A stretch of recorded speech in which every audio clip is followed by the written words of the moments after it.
A black father took in strange twin girls one stormy night. 2 weeks later, their billionaire father changed his life forever. To every single parent listening right now, hear this before we continue. You are not failing. You are surviving. You are stronger than you think. You are not alone, and your child is lucky to have you. And to my viewers, your quiet strength, your kindness, your very presence matters more than you realize. Tonight, you are part of this story too. The sudden chime of the doorbell split the thunder like glass shattering in silence.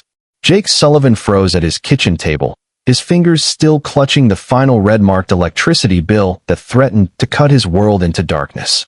The microwave clock glowed 9:47 p.m. Who would dare come at this hour, in a storm like this? Another thunderclap shook his rundown duplex as if the heavens themselves were raging war above. Jake's chest tightened. He crept toward the door, heart pounding like a war drum. Peeking through the peephole, his breath hitched. 2 figures clung to each other in the storm, young women, drenched to the bone, blonde hair plastered against pale faces, shoulders trembling against the downpour. In his neighborhood, strangers at the door rarely meant safety. But something in the way they held each other, fragile, terrified, awakened a buried instinct deep inside him. He cracked the door open, chain still latched. "Can I help you?" he asked warily. The taller girl lifted her face, and Jake's world stopped. Blue eyes wide with desperation. A look so raw, so broken, it hurt to meet. "Please, sir, we're sorry to bother you. Our car broke down a mile back. We've been walking for hours. No one else would even open their doors." Her voice quivered, each word trembling on the edge of collapse. In the dim porch light, Jake studied them. Twins, barely 20. Faces nearly identical, yet shadowed by fear. Their eyes. God, their eyes. They mirrored the same helpless terror he'd seen in his 6-year-old Sophie when she'd wake screaming from a nightmare, begging for her daddy's arms. "We tried our insurance, but the towers are down," the second twin stammered. "We have no cash. No way home. Please, just a phone. Anything." Jake's rational mind screamed warnings. Scams. Trouble. Lies. But his heart saw something else. His children.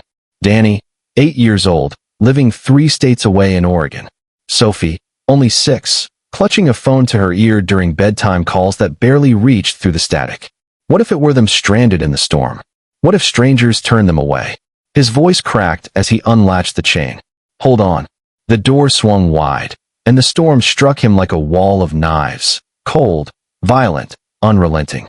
"Come inside," he shouted over the roar. Relief flooded both girls' faces, so pure and overwhelming it nearly brought Jake to tears. "Thank you," they breathed in unison as they stumbled into his tiny living room. "We thought we'd freeze to death." Jake hurried for towels, worn, faded scraps of fabric that spoke of poverty he could never quite hide. His house sagged with years of struggle, peeling wallpaper, wheezing pipes, secondhand furniture salvaged from garage sales.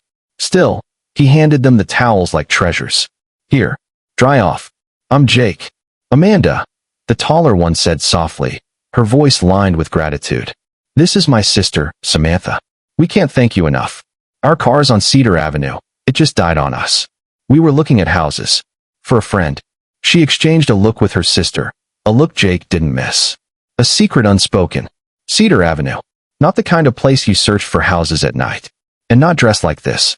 Even through the rain, their clothes gleamed of wealth. Designer gowns. Boots handcrafted. Coats worth more than Jake's month's rent. What were girls like this doing on his broken street? "The phone's in the kitchen," Jake offered, suspicion burning in his gut, but swallowed by compassion. Amanda tried the landline. Dead. The storm had killed the lines.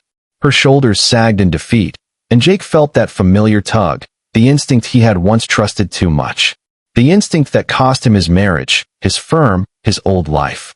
But tonight, it whispered only one word: help. "You can't go back out there," Jake said firmly. "The forecast says this storm lasts all night. Stay here, please." The twins glanced at each other, fear battling trust in their eyes. Samantha's polished accent slipped through. "We don't want to impose. You've already done too much." "You're not imposing," Jake said quickly, forcing a smile. "I've got a pull-out couch. It's not a 5-star hotel, but it's warm. And tomorrow, well, breakfast is limited. Toast and cereal, if you're lucky." The twins smiled for the first time, fragile but genuine. And for the first time in years, Jake's empty house began to feel alive. As he fetched blankets, conversation bloomed. The twins asked about his work, his life. Jake found himself opening up, the storm outside pressing them into an island of truth. He spoke of being an architect, once proud owner of a firm, now reduced to odd drafting jobs for survival. They listened, not with pity, but with rare sincerity.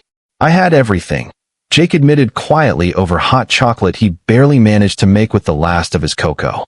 And I lost it. Divorce. Business gone. Now, I just try to be there for my kids. His voice broke, the storm muffling his confession like a secret whisper to the night. Danny's 8. Sophie's 6. They live with their mom in Oregon. The twins' expression softened, impossibly tender. That must be unbearable, Samantha whispered, her voice carrying a weight of sympathy beyond her years. Being so far from your kids. Jake's vision blurred. Emotion surged through him like the storm still rattling his windows. Yeah, he choked out. I call twice a week, but it's not the same. I'm missing everything. Soccer games, school plays, bedtime stories. Last week Sophie lost her first tooth, and I only heard about it 3 days later, in a 5-minute call. His voice cracked. He turned away, ashamed at showing such raw pain to strangers. What happened? Amanda asked gently. With your wife, I mean. Jake inhaled sharply, the truth scraping his lungs like glass. Rebecca said I was never there, that I cared more about building my business than building memories. And she wasn't wrong. I thought I was securing our future, but I was throwing away the present. By the time I saw what I was losing, it was too late. His words bled into the rain's rhythm, sorrow and storm blending into one haunting symphony. She moved to Oregon, Jake continued, wiping his eyes with the back of his hand. Said she needed a fresh start. Court gave her primary custody. I see Danny and Sophie on holidays, summers, when I can afford the plane ticket. Samantha's eyes glistened. How often is that? Jake swallowed hard. This year might be the first summer I miss. Work's been slow, and lawyer fees drained everything. He gestured helplessly toward the mountain of bills on his table. The twins listened, not with pity, but with a kind of empathy Jake hadn't felt in years. You know what amazes me about your story? Amanda said after a quiet pause. You're still fighting. Even when the world stripped everything from you, you're still their dad. You never stopped trying. Jake's throat tightened. They're my whole world, he said simply. Even if I can't be there every day, they'll always know I never stopped loving them. Never. For the first time, the twins smiled, and in that moment, something shifted inside Jake. His loneliness lifted, if only slightly. They spoke deep into the night. Amanda and Samantha revealed they grew up in Connecticut, just 22, fresh out of college. They reminisced about childhood but dodged questions about their family, hinting only that their father was in business. Jake sensed more lingered beneath the surface, but respected their silence. They owed him nothing. He had only offered shelter. You know, Amanda said as Jake unfolded the pull-out couch. We've stayed in 5-star hotels, but nowhere has ever felt this safe. Jake chuckled softly. You're being polite about my humble setup. Samantha shook her head firmly. No, it's not the place. It's you. You opened your door. You shared your food, your story. That matters. Jake's eyes burned. I have kids, he said quietly. If they were stranded, I'd pray someone would do the same. And for the first time in years, his words didn't feel like hollow hope. They felt like a vow. That night, as the twins whispered on the pull-out couch, Jake lay awake in his bed. The storm still raged, but his home no longer felt hollow. The muffled laughter, the presence of life, the fragile warmth of connection. It was like stepping into an echo of the family he once had. And as he drifted to sleep, one thought pulsed in his mind. Sometimes, the smallest acts of kindness carry the greatest weight. Morning broke clear, as though the storm had scrubbed the earth clean. Jake awoke early, only to find Amanda and Samantha already seated at his kitchen table, whispering urgently before falling silent the second he appeared. Morning, he greeted, pouring coffee into chipped mugs. How'd you sleep? Better than we have in weeks, Amanda answered, a strange honesty in her tone. They ate a humble breakfast, toast, a splash of juice, before Jake insisted on driving them back to their car. They seemed oddly hesitant to leave, exchanging loaded glances Jake couldn't decipher. The drive was quiet, sunlight exposing the scars of the night. Their BMW sat gleaming on Cedar Avenue, Connecticut plates catching the morning light. Jake popped the hood, spotting the problem instantly. Alternator belt, he muttered. It'll need a tow, easy fix, but not cheap. The twins called their insurance from Jake's phone, and soon a tow truck arrived. As they prepared to leave, Amanda pressed something into his hand, a business card embossed in elegant gold. Her blue eyes shimmered. If you ever need anything, call this number. Please. Jake barely looked at it, too weighed down by the sudden ache of goodbye. Take care, he said, pocketing the card. Drive safe. As the truck pulled away, carrying the twins into the distance, Jake felt loneliness slam back into him like a closing door. Yet something inside was different. That night had lit a spark, fragile but real. For the first time in months, he believed maybe he could keep fighting. Over the next 2 weeks, Jake worked like a man reborn. He landed a small renovation project, just enough to dent his bills, maybe even save for a plane ticket to see Sophie and Danny. Thoughts of Amanda and Samantha drifted in and out of his mind, but the business card lay forgotten, washed and crumpled, until he finally tossed it on his dresser. Life trudged forward. Until one Tuesday morning, everything changed. Jake sat hunched over his drafting table when the doorbell rang. 10:30 a.m. Probably a neighbor. He opened the door and froze. Standing before him was a man in a suit worth more than his house, flanked by Amanda and Samantha, no longer strangers, but daughters. His daughters. Mr. Sullivan, the man said warmly, extending a hand manicured to perfection. Robert Sterling, I believe you've met my girls. Jake's knees nearly buckled as the puzzle pieces snapped into place. The wealth, the secrecy, the card. Amanda Sterling. His voice barely escaped as a whisper. You're their father. I am, Robert said firmly. And I owe you a debt I can never repay. Amanda's eyes glistened with tears. We told him everything, Jake. How you were the only one who helped us that night. How you opened your home when no one else would. Jake stood frozen in his doorway, his heart hammering in his chest as Robert Sterling's words sank deeper with every breath. How kind you were, even though you had so little to give, Robert said softly, his voice warm but steady. Samantha quickly stepped forward, her tone urgent, almost apologetic. Dad wanted to come sooner, she admitted. But Amanda and we asked him to wait. We needed to be sure about something first. Jake blinked rapidly, his mind spinning. Sure about what? The world felt as though it had tilted off its axis. Robert's smile widened, a smile so genuine that Jake instantly understood where his daughters had inherited their warmth. My daughters are excellent judges of character, Mr. Sullivan. They insisted on doing some research before we approached you. Research? Jake repeated, his stomach twisting with unease. Amanda's voice was gentle, but her honesty cut through the air like a blade. About your children. About your custody situation, your financial struggles, your career background, everything you shared with us that night. Heat rushed to Jake's face, humiliation flooding every vein. His failures, his struggles, his private heartbreaks, all laid bare, dissected in rooms he would never see. He clenched the doorframe as if it could hold him upright. Seeing his expression crumble, Samantha quickly interjected, her eyes wide with sincerity. Please, don't be angry. We weren't trying to invade your privacy. We only wanted to help you. The way you helped us. Help? Jake's voice cracked, raw and disbelieving. I don't understand what's happening here. Robert stepped closer, his posture strong but his expression tender. Mr. Sullivan, I'm the CEO of Sterling Development Group. We specialize in large-scale construction and community projects across the Northeast. And I've reviewed your architectural portfolio, what I could find of it. I must say, I'm impressed. Truly impressed. Jake's knees nearly buckled. He gripped the frame tighter, shaking his head. I still don't understand. Robert's gaze held his, unwavering. What I'm about to offer you is not charity. It's not pity. It's good business, and recognition of character that can't be faked. His voice lowered, deliberate and clear. My company is expanding.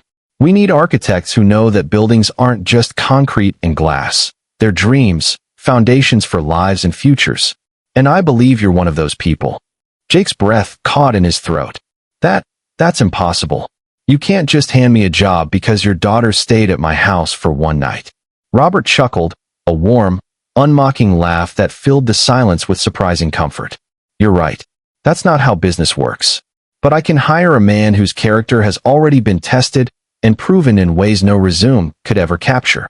His daughter's eyes shone as he continued. "Do you know what Amanda and Samantha told me about that night? About you?" Jake shook his head silently, his voice lost. "They told me about a man who had nothing to spare, who was drowning in his own troubles, and still opened his door. They told me about someone who shared food, warmth, and even his story, without asking for anything in return." Amanda wiped at her eyes, but her voice rang steady with conviction. "Dad builds more than buildings, Jake. He builds teams, communities, futures. And he's always searched for people who understand that success means nothing unless you lift others up along the way." Samantha hesitated, cheeks flushing with confession. We weren't stranded entirely by accident that night. Well, the car really did break down. But we were in your neighborhood because Dad's been scouting properties here. We'd been driving around for hours, getting a feel for the community." Robert nodded gravely. "When their car died, they started knocking on doors. 17 houses, Mr. Sullivan. 17 doors where people peeked through curtains or peepholes and chose not to get involved." He paused, his eyes locking with Jake's. "You were number 18. But unlike the others, you opened the door." Tears streamed down Jake's face, unstoppable. 17 chances for someone else to show kindness. 17 refusals. And he had almost been the 18th. But Robert wasn't finished. He reached into his briefcase and drew out a folder, placing it firmly into Jake's trembling hands. "Sterling Development also sponsors a full scholarship program for the children of our employees. Danny and Sophie would qualify, tutoring, summer programs, full college tuition when the time comes. Everything they'll need to succeed." The folder slipped from Jake's numb fingers, paper scattering like fragile snow across the doorstep. His legs finally gave out, and he sank onto the steps, sobs breaking free from a place he'd held locked for years. "Why?" he choked out through tears. "Why would you do this for me? For a stranger?" Amanda knelt beside him, her hand gentle on his shoulder. "Because you weren't a stranger when it mattered most. You were family." Samantha's voice trembled as she crouched beside her sister. "And because Dad taught us that success means nothing if you don't use it to change lives. That night in your kitchen, listening to you talk about Sophie and Danny, we knew we'd found someone special." Robert's voice grew thick with emotion. "My daughters could have called me that night. They could have swiped a credit card and stayed at a hotel. But they didn't. Sometimes life puts us exactly where we need to be. That storm wasn't just weather, Mr. Sullivan. It was a door. For you, for them, for me." Jake thought about the man he'd been 3 years ago, ambitious, proud, obsessed with building success while his family slipped away. That man would have seen Amanda and Samantha as clients, as connections. But the man he'd become, broken, humbled, stripped to his core, had only seen 2 frightened girls who needed help. And that choice, simple and human, had rewritten his future. Robert extended a hand, pulling him back to his feet. A grin broke through the solemnity. "There's just one condition. Thanksgiving dinner, at our house. Amanda and Samantha won't take no for an answer." Jake laughed through his tears, the sound rusty but alive. I accept. The job, the opportunity, the dinner invitation. All of it." He paused, his voice breaking with disbelief. "I can't believe this is real." "It's real," Amanda assured him softly. "And Dad's already spoken to one of the best family lawyers in Oregon. If you want joint custody, you'll have the support you need." For the first time in 3 years, Jake allowed himself to truly picture it. Soccer games, bedtime stories, hugs that didn't come through phone lines, memories lived instead of imagined. He wiped his face, his voice steady now. "You know the most incredible part? I almost didn't answer the door that night. I was so tired, so beaten down. I nearly let the bell ring out and walked away." "But you didn't," Samantha said softly. "You chose to care. And that choice," Robert added, pride heavy in his tone, "changed everything. For you. For us. For my company's future. And for your children." As the morning sunlight washed over them, Jake finally understood. Kindness wasn't just about helping others. It was about opening yourself to grace, to miracles you never imagined possible. The storm had lasted only hours that night, but the kindness born from it would ripple through lifetimes. Pushpin 6 months later. Jake Sullivan stood in his new office in Portland, Oregon. The city skyline stretched before him. On his desk lay blueprints for a community center, a building designed for families like his own, fighting to hold on to hope. Across town, the elementary school where Danny and Sophie would soon start glimmered in the morning light. This time, not just for holidays, they would live with him half the week, under a new custody agreement. His phone buzzed. A message from Amanda. Dad's got a project in Seattle. Guess who's lead architect? Also, Sunday dinner at our place. Mom's making lasagna. Jake smiled, his fingers steady as he typed back. Wouldn't miss it. Family dinner is sacred. Because sometimes, when you open your door to strangers in the storm, you're not just giving shelter, you're inviting miracles in. Sometimes the greatest act of faith isn't believing in tomorrow. It's believing that kindness still matters. That compassion can change everything. That love always finds a way.